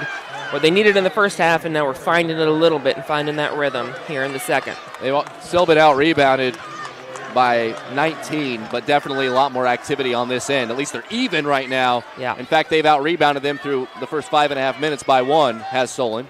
As here's Levine, another floater in traffic. This one comes up short, and the rebound cleared out of there by Woloff. Sioux Center still leads by 10, has led by as many as 15. Looking for a clean offensive possession. Macy Schmalbeck into the game, number 14. Goes to Bleeker. Schmalbeck gets it back. Macy Schmalbeck to the high post. Timeout going to be called by Sioux Center. Doug Winterfeld wants a full. We'll take it with them. 1:55 left in the third. Sioux Center still up by 10 over Solon in the Class 3A semifinal. It's the Girls Union Network powered by Mid-American Energy.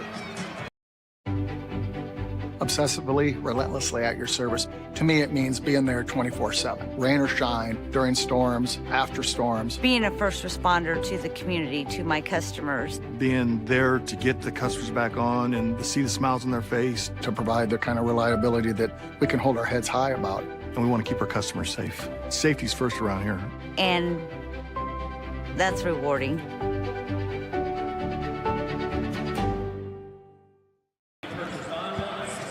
Sioux Center with a 31-24 lead. Solon trying to find some energy to come back in this game. We're seeing a little bit of life from them. Turnovers, I think, have also been an interesting conversation to have. Both teams have exactly 8 points off turnovers. 11 turnovers for Sioux Center, 9 for Solon. The shooting percentages we have talked about, not very good. Sioux Center up to 31%, which is the highest we've seen it. Solon shooting 23%. That's also the highest they have been in a long time. Right. You got to credit both defenses, but at 10-point lead, the free throws have been a factor. But Sioux Center going 10 for 10. Now they're 10 for 12. They missed the previous two. Solon getting to the line a little bit more, and they've already drawn 5 fouls in this half. We'll see if the free throws kind of even themselves out here and allow Solon to get back in the game with the clock stop. You know, you hear about all those turnovers, and it makes you think it's a sloppy game. It has not been a sloppy game. It has just been very good defense. And that'll be a shot clock violation. Schmalbeck went to Schmalbeck there. Tatum to Macy, and Macy couldn't get the shot off in time. Maybe they lost track of it. Timeout came with about 20 seconds left on the shot clock, and sometimes that can mess with your timing on offense a little bit. Right. Solon with the ball, trying to keep up a little bit of a run here and get this close. As here's Levine. Levine down low. Miller fouled. She'll go to the line for two. A great look by Levine. We talked about it. She's not just a scorer. She's really their premier creator as well. Yeah, she averages 4 assists a game, so she is not always keeping that ball for herself. She may average close to 19 a game, but she is also dishing it out and creating opportunities for her teammates. Haley Miller misses the first. It's been a rough go at the free throw line. That is now 6 for 12. If even half of those go down, we have a different looking ball game. Did want to update you quickly on Taya Gasink, who injured her ankle earlier on. She is on the bench, but she has ice pack, her shoes off, an ice pack on her ankle on the Sioux Center bench as she drew a foul, one of the 3 fouls on Levine, which was a charge back in the first half. So it doesn't look like she's going to return, but the senior hopes that she'll have another game to play as the second free throw was good there by Miller for Solon. Certainly hope Gaysink is recovered there. She is headed to Dordt next year to play softball. She's got to have a healthy ankle. This one too long. Rebound on the weak side to Miller. Miller quickly ahead, but not enough steam on it. Stolen by Schmalbeck, taken back away, and a foul on Schmalbeck as Kobe Leitz try to get it back. So steal. We want more steals. These teams are fighting for every single possession. They are feeling the sense of urgency here as we are nearing the end of the third quarter. And with a minute left in the third, it's already the 1-and-1s. So we got free throws the rest of the half. This one, a third foul on Tatum Schmalbeck. She'll be replaced by Macy Schmalbeck. And a 1-and-1 coming for Leeds, a 67% free throw shooter, 2 for 2 in the game so far. Got it. Yeah, you got to capitalize now because you're going to get opportunities at the free throw line the way that Sioux Center's played defense. You just got to make your free throws at this point. Leeds, second one up. Short, but gets the roll. They haven't not got a friendly roll since I mentioned That's right. how tough this rim has been on teams this week. You fixed it. Here's Jansen. Solon's crowd coming to life as they're within 7, the closest they've been this half. Into the corner, catch and shoot 3, high arcing, way long there by Kennedy Coy. Rebound Miller, really hard pass down to Leeds. She traveled. Solon really looking to push the ball there, looking for those fast break opportunities so that Sioux Center can't even get into that trapping defense. That time, a little too excited, moving the feet. Just that little drag on the back foot, you'll see it right here. That right foot lifted off the ground before she drew the contact. Otherwise, we could have been looking at a potential 4-point game there. 30 seconds left, a 4-second differential between the shot clock and the game clock. Bleeker down low, Jansen, nobody around her. Post-to-post pass finds Walhoff, and Solon in their trapping got out of position. That height advantage really on display there underneath the basket. Here's Levine, 14 seconds left here in the third. Solon would love to get one shot, have a chance to cut this to 6 or 7 heading into the fourth.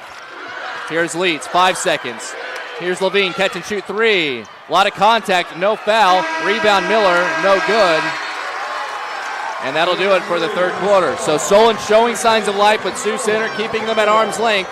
8 minutes of regulation to play. It's Sioux Center 33, Solon 24 on the Girls Union Network, powered by Mid-American Energy.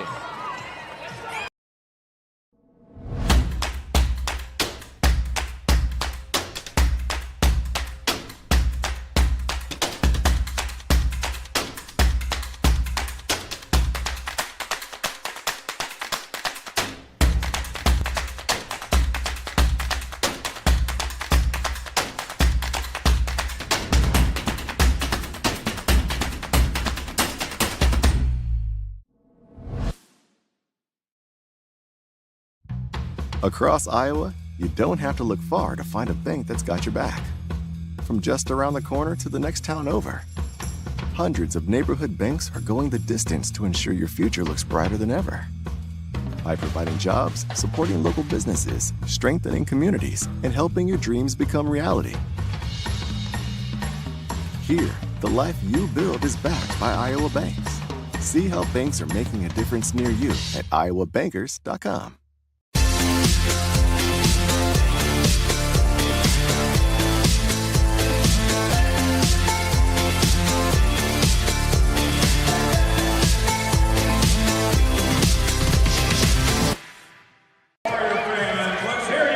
Welcome back, fans. The Iowa Bankers Association, the proud sponsor of the Parade of Champions and the Iowa Student Achievement Award. Big thanks to Iowa Bankers Association for being a partner of the Iowa Girls High School Athletic Union and this fantastic state basketball tournament. Solon with the basketball to start the fourth. They trail by 9, 33-24.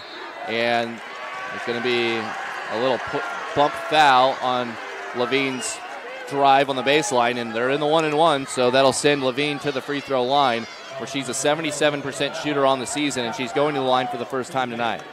Solon is in a position here, they got to stop trading baskets. If they're going to have a shot here at this game, and they have one, there's time, they're going to have to be scoring and getting stops. Man, the free throws are hurting too. A missed free throw for typically a good free throw shooter. Levine only 5 points in this game. She usually leads the way at nearly 19 a game for Solon.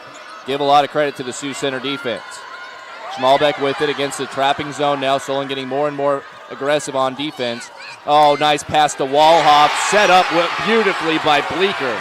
Sioux Center is so great at sharing the ball. Their strength is their balance. That is 12 points for Walhoff tonight. We got Bleecker with 8, Jansen with 6. They just share the ball so well. Leeds a good offensive rebound, but cannot get the floater. Bleecker clears the board. Bleecker is on double-double watch. 8 points, 9 rebounds now. Catch and shoot 3. Coy off the front iron. There's another rebound here for Bleecker on the offensive glass. Almost all of her rebounds have come offensively. Jansen inside, double-teamed, has it stripped away. Look at Miller on the floor. They're going to draw a jump ball, and it will stay down here with the Warriors. Look at Haley Miller, though. She is trying everything she can to get that ball out of there. She feels that sense of urgency here with 7 minutes left to play in this game. She knows how much every possession counts. Bleecker now does have 10 rebounds. 7 of them are offensive. And speaking of offensive, there is an offensive foul called on the inbound pass. They're going to call wall off. Yeah. Now that doesn't result in free throws because it's an offensive foul turnover.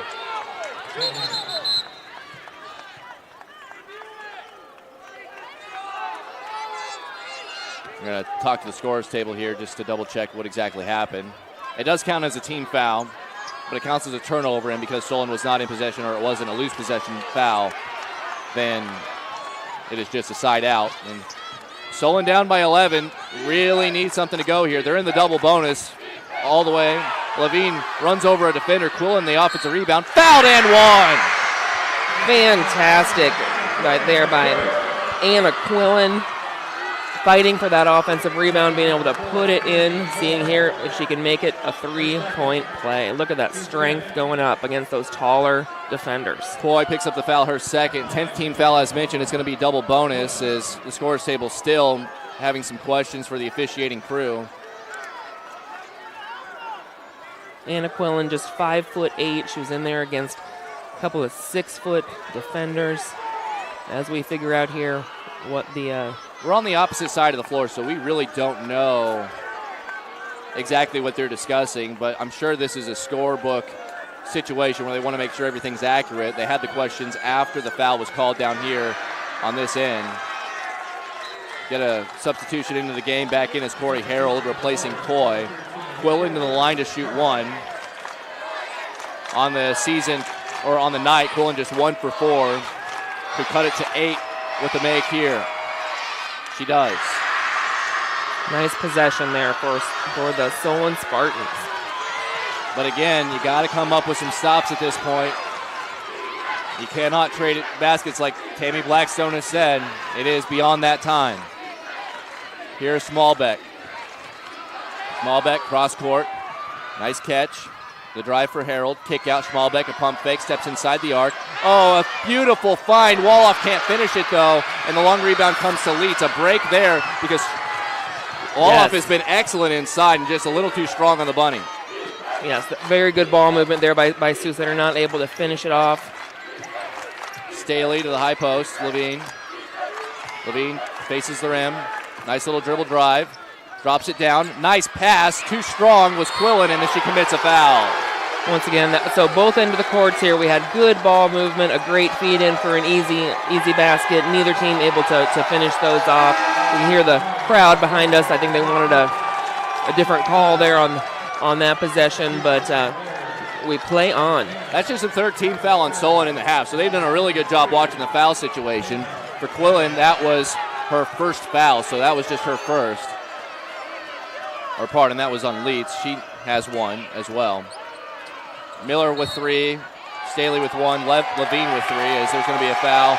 And there's the 4th quickly here on the team. But still, not a bad foul situation. You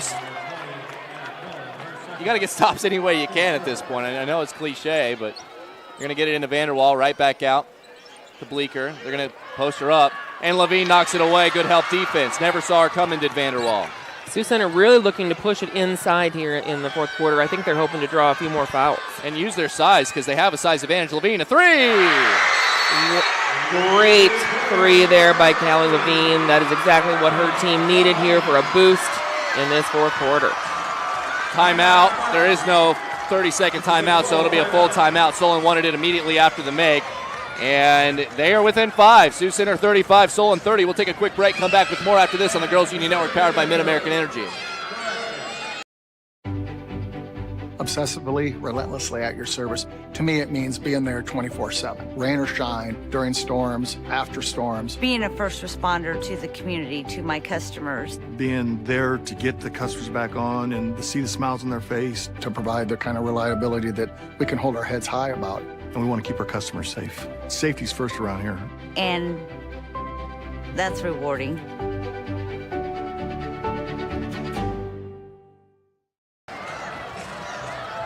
Solon has cut the lead down to 5. They trailed by as many as 15 earlier in this half at about the 5:40 mark of the third quarter, but they have it to within 5.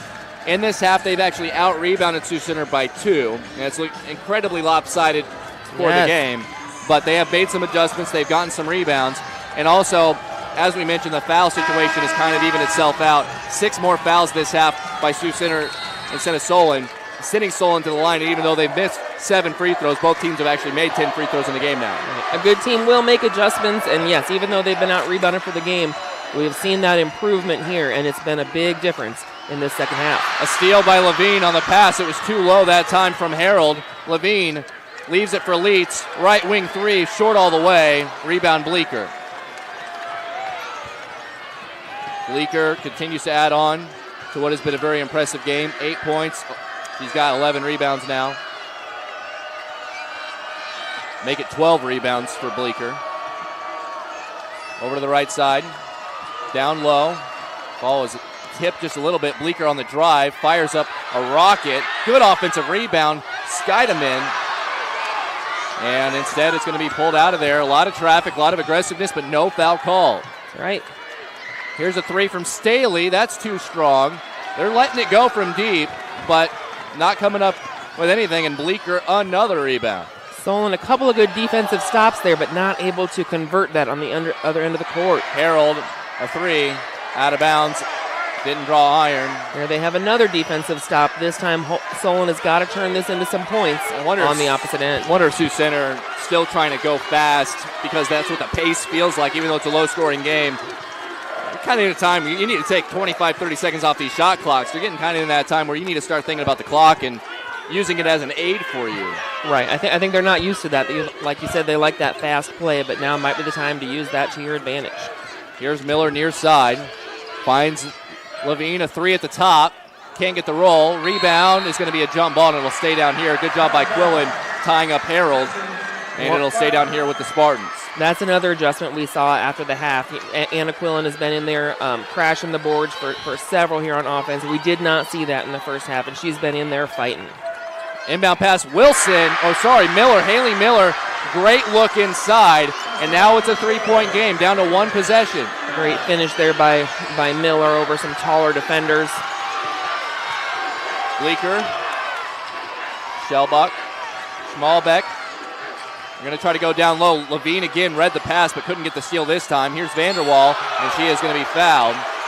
Leitz on the reach, but again, that's just the 15 fouls, so no free throws at this point. Vanderwall, great job there with her hands. She was able to rein in that pass. She had defenders all over her, able to maintain that control. She is just a sophomore for them. IMT insurance substitutions back into the game is Woloff and Jansen, so a couple of tall bodies. Schmalbeck, Bleeker, and Harold out there, so it's the starting 5. Is this one loose? Grabbed by Harold. She wants to go baseline, kick ball. Levine got her foot on it. 26 still on the shot clock. By the way, timeout situation. 3 timeouts left for Sioux Center, 2 for Solon, so both teams have timeouts to use. Sioux Center tries to inbound it, poked away, still loose, and I think it's off of the leg of Miller as she was trying to track it down. She is just a Tasmanian devil out there right now. She's not letting any opportunity go to waste. Knows at this point in the game, just everything matters so much. 3:20 left, just a 3-point game. Sioux Center has controlled the game for the most part on the scoreboard, but Solon has come roaring back. How about Woloff hitting the little jumper mid-range? She's got 14, a game high. Kenna Woloff has had a tremendous game here. There's going to be a reach-in foul, and that's going to be 2 free throws for Staley as she went in on the drive. And Sioux Center stacked up a ton of fouls early in the half, and certainly that's going to come back to allow Solon to have plenty more free throws where this comes from. Yeah, well, This Sioux Center team is so athletic. They have been to state in golf, track, softball, cross country. They were the runners-up at the volleyball state tournament, and now they're here at the basketball tournament for the 6th time. Staley misses the first. She's a 58% foul shooter. Solid shooter overall, but she makes the second. Those are her first 2 foul shots of the game. It's 37-33 with 3 minutes to go now. Sioux Center with the ball. The shot clock changes the whole thing. Remember, before this year, no shot clock. You could have tried to run out this entire 3 minutes if you wanted to, if you were Sioux Center. Now you have to run some offense. Here's Woloff again. Short. Good defense by Quillen. Picks it up. Pass was tipped, knocked away, and stolen by Jansen. Smallbeck will drive to the right. Fouled by Staley. 2 shots coming up. That is an ideal situation there for Sioux Center to be able to get that ball back, draw that foul, be able to potentially score here with the clock stopped, extend their lead. 16 turnovers for Sioux Center, 12 for Solon. Both teams have turned each other over with regularity. Not as many live ball turnovers as you might think. Tatum Schmalbeck is at the line here. She is going to continue her softball career next year at Northwestern College. I've mentioned a few times, but it's so rare for 5 of these seniors to be continuing with collegiate athletics, and all in different sports. Schmalbeck makes them both. Those were her first 2 free throws. Steps up and knocks them down. 65% on the year. Here's a drive. Miller. What an interception by Bleeker. Oh, mama, what a catch and a save. Crucial defensive stop there. Nice steal by Bleeker. Cross-court pass, and there's going to be a foul behind the play. I think that's the 1-and-1, as Harold was knocked down as she tried to make the pass. That's Levine's 4th. And it is the 1-and-1, so that will send Corey Harold, a 70% shooter, on the line for the first time. She is scoreless. She is the only starter that has not scored in the game for Sioux Center. Here's the front end. 3-possession game. Corey Harold, a 5'10" junior for the Warriors. We mentioned with that steal by Willow Bleeker on the other end, she was on the all-tournament team at state volleyball this fall. And now maybe, potentially, for basketball as well. Knocked out of bounds here by Harold, doing it on both ends as she made 2 clutch free throws. And that restores what was, at one point, just a 3-point lead a couple of minutes ago, back up to 8. Sioux Center breathing a little bit easier here, but still plenty of time left for Solon. Solon continuing to have a difficult time with this Sioux Center defense. Here's Leitz. Levine, back to Leitz. Keeps it going. Miller, catch and shoot. Blocked by Jansen. Jansen with a huge rejection. Levine, pump fake. Fader, no. Bleeker can't control the rebound. Back out to Miller. They leave her alone. She'll shoot the 3 from the left wing. Got it. Full timeout called. We'll take it with them. 1 timeout left for Solon. They're within 5, 41-36 after the 3 by Haley Miller. We'll be back with more after this on the Girls Union Network, powered by Mid-American Energy. Obsessively, relentlessly at your service. To me, it means being there 24/7. Rain or shine, during storms, after storms. Being a first responder to the community, to my customers. Being there to get the customers back on and to see the smiles on their face. To provide the kind of reliability that we can hold our heads high about. And we want to keep our customers safe. Safety's first around here. And that's rewarding.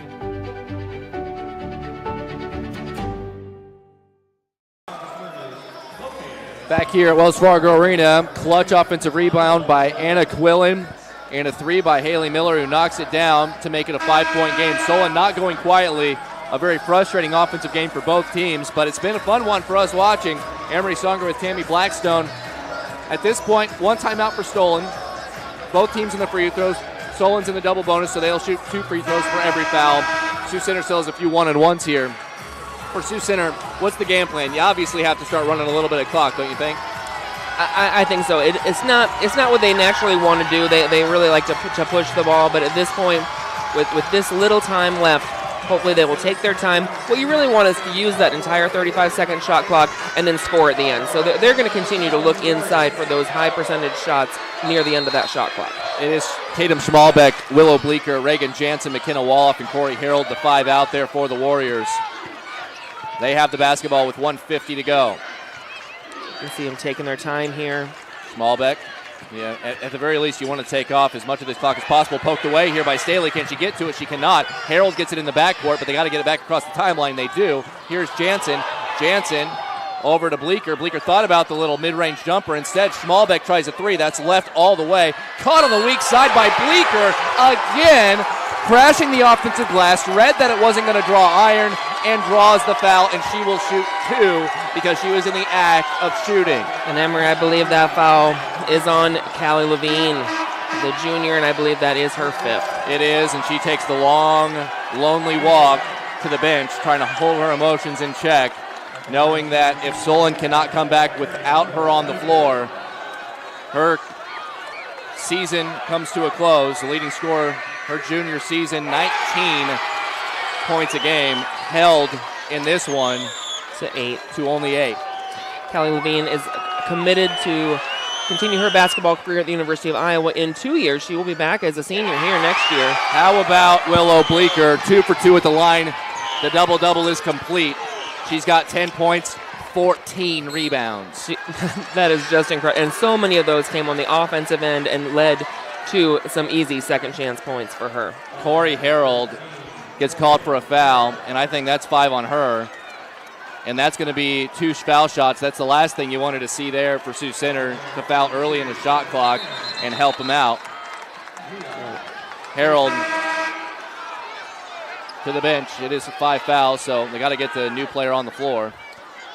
From the first possessions of this game, we knew it was physical. Both teams came out so aggressively on defense. We knew that fouls were going to be an issue, and here in the fourth quarter, and before this, they certainly have been a factor in this game. Staley 1 for 2 at the line, makes the first. They're going to need every last one of these now as Kennedy Coy came in to replace Harold, who fouls out. Harold, 2 points, 4 rebounds. Staley's second on the way. It's good, cuts it to 5, 43-38. Full court pressure being shown by Solon here with 1:22 to go. There's the trap. Schmalbeck, it's tied up. And it's going to stay with Sioux Center on the jump ball. Great trap there. Leeds able to tie it up. Well, they're going to keep this on, and it has been successful. They've turned Sioux Center over 16 times in this game. Warriors inbound with Jansen. Jansen trying to get it in, fires it in, knocked away by Miller. Gets the steal. Miller drives baseline off glass. 3-point game. Great finish there for Miller. Schmalbeck almost traveled, and she's fouled.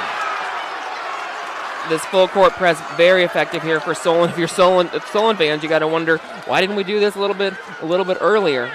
The Warriors having a difficult time getting through this press, but here they do send themselves to the free throw line. Tatum Schmalbeck will be shooting the foul shots. It's the 4th foul on Miller. By the way, Hillary Wilson back out there. She's got 4. Actually, they're going to get Leets on that. It's a 1-and-1 here for Schmalbeck. Misses. Rebound Quillen. Best case scenario there for Solon. They're down by just 3 with a minute to go. Here's Miller. Miller on the drive. Lost it.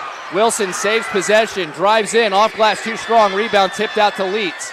They don't have to panic. There's still some time. There's still 50 seconds left, and they're only down by 3. Hand off to Miller. Miller drives with the left. Pulls it back. Probes and looks. Staley in the right wing. Jab step. She'll drive. Nice pass to Quillen inside. Fouled by Willow Bleeker. And that'll send Quillen to the line for 2. Quillen, though, has had some struggles there. Just 2 for 5 in this game. By the way, she's now at 10 boards off the bench. She has really been a factor in this game with those rebounds here. Got the first. Oh, that's so clutch for the junior who struggled there. Going to have a little icing the shooter here for Sioux Center as head coach Doug Winterfeld will call one of his remaining timeouts. We'll keep it here. 38.6 to go. Now, obviously, if you've ever watched Hoosiers, you know, the coach sits there and he looks at Ollie and says, so when Ollie makes his second free throw, and he will make his second free throw, we're going to get into this pressure defense, and we got to take the ball away, that sort of thing. And that's what has got to be going on in this huddle here for Solon. There's not enough time to play this out with just 38 seconds left to go and down by 2 points. Right. Anna Quillen doesn't need to get in her head. She just needs to get back out there and confidently shoot that free throw like she has all season long. And That was a great offensive possession there by the Solon Spartans. You know, at this point in the game, you can panic, you can take bad shots, and we didn't see that. They were working the ball around patiently and finding their shots, eventually making their way to the line. Well, we talked about a huge rebounding discrepancy. It was 28-8 at the end of the first half. In this half, it's 19-13 in favor of Solon. So they have actually reversed that quite a bit. Around. And give a lot of credit to Anna Quillen off the bench. They've only played 6 players in this game as Solon. Quillen had to play a ton in the second half because of foul trouble with Hillary Wilson. She was straddled with 4 very quickly in that second half. And Quillen, 10 rebounds now off the bench, and has an opportunity here to cut the game to a 1-point lead. To the line, one more.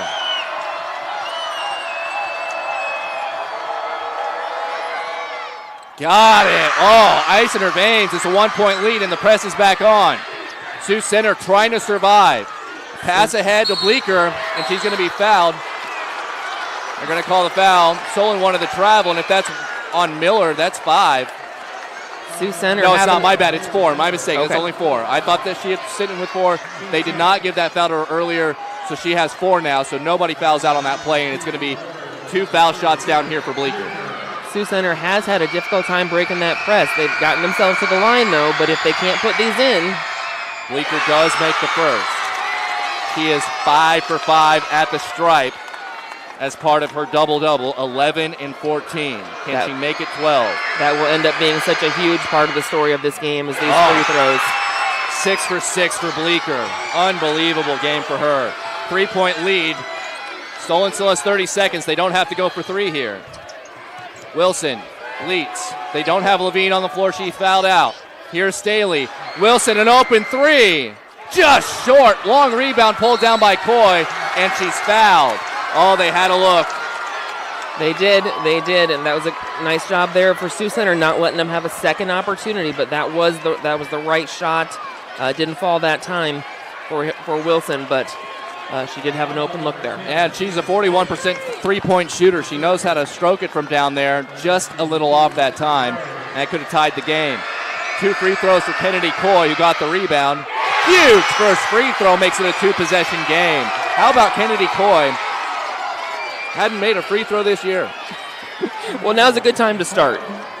Yeah, so go figure that one out. She misses the second, but it's still a 4-point lead. Solon's got to go fast. Their best shooter out of the game, Levine, fouled out. All the way is Miller. She lays it in. Timeout going to be called by Solon. It's their last with 9.5 to go. Still some hope.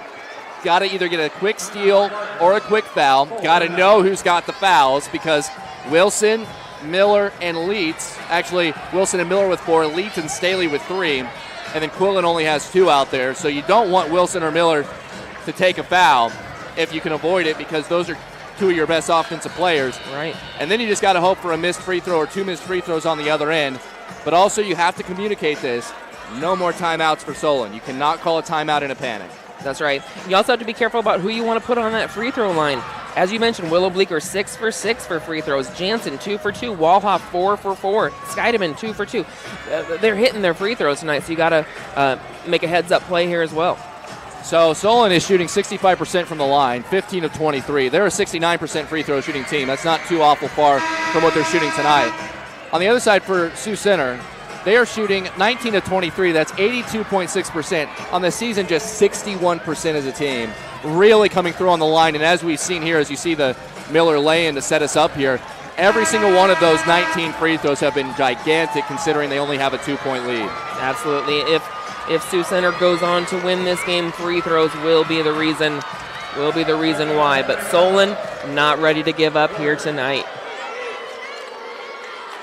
Sioux Center to inbound against the full court press. It's Jansen to trigger. Jansen gets it in, knocked out of bounds. Solon basketball with 8.1 to go. What an opportunity there for Solon. Walhoff couldn't handle the pass. Great defense without fouling, and now in front of their own bench, Quillen is going to inbound. They just need a 2 to tie a 3 to maybe win. 8.1 to go. Quillen to look it, gets it in. Staley through her hand, she gets it. Dribbles inside, goes all the way, kick out. Wilson a 3, not good. Rebound pulled down by Sioux Center, and they win it. 46-44, the Warriors head to the Class 3A state championship. Fantastic finish there for Sioux Center. Solon with an opportunity to take the lead there at the very end of the game, but Sioux Center just too much for the Spartans tonight. Hillary Wilson had 2 looks toward the end of regulation. Could have either tied, and the last one could have actually won the game. Good looks. They were good shots. But she's a good shooter. Yep. You would have loved that opportunity every single time if you are Solon, but that's just part of the game of basketball. Sometimes the shots fall and sometimes they don't. And Sioux Center survives a thriller here in the Class 3A semifinal, 46-44. They will play Benton Community in the Class 3A state championship game. Let's go ahead and go to our PA announcer for the trophy presentation. Participating player will receive a commemorative basketball provided by the Iowa Farm Bureau, proud title sponsor of the Iowa Girls High School Athletic Union. Presenting awards from the IGHSAU are Gene Berger and Gary Ross. Congratulations to head coach Jamie Smith and the Spartans from Solon on an outstanding basketball season.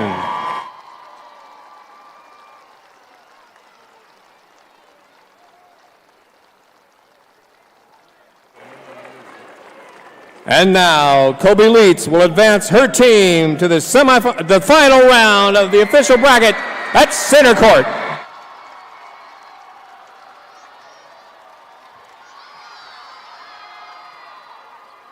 Warriors fans, your team advances to the championship and will play Benton Community on Friday at 8 p.m.